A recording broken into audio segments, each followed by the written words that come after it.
trying to make up poor excuses the whole way there. By the time I arrived I was a sweaty mess and not a lick calmer. I pulled down my sun visor to check my face and a bright green sticky note fluttered out. I went cold. The notes had never appeared outside my house before. Hands shaking, I picked up the note and read it. Kill Amanda. Take the gun from your glove box and shoot her. I looked at my glove box wide-eyed. I did indeed keep a handgun in my glove box for safety purposes. I wanted to puke, to believe this wasn't happening. Again, I ignored the note and walked up to Amanda's house, trying to shake the message from my mind. She answered the door almost immediately after I rang the doorbell. Hey, what's up? She said with a bright smile. But when she saw my face the smile dropped. You okay, Gary? What's wrong? She said in concern. Nothing. I lied, trying to force a smile. Well, actually I think I have a bit of a stomachache. Come in, she said, ushering me in. The inside of her house was cute and homely, and she fretted over me worriedly as she led me over to her kitchen table. She then took my hand and rubbed it comfortingly. If you're not feeling up to spaghetti, we can always have it another time. Don't worry about it.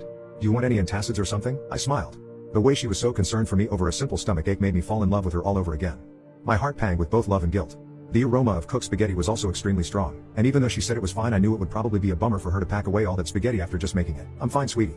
I probably have a stomachache because I haven't eaten much today. I was looking forward so much for your spaghetti. Her smile returned again. I always loved how fast she smiled at things. Well then, Mr. Hungry, let me grab you a bowl. She left for the kitchen.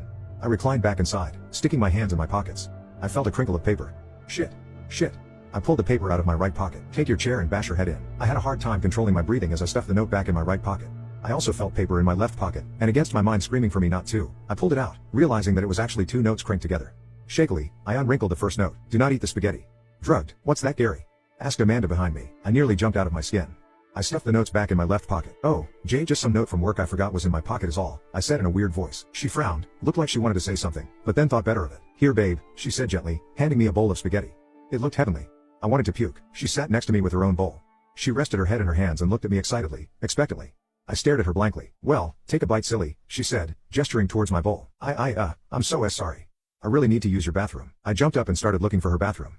She jumped up after me, looking confused. Gary? What's wrong? You've been acting weird. When I found the right door, I went in and locked the door behind me. She kept knocking and knocking. Gary? Gary? Seriously, what's wrong with you? Is the stomachache that bad? Talk to me, Gary, please. I backed up and against the bathroom wall, then sank down to the floor. I pulled out the two notes from my left pocket again, this time reading the second note.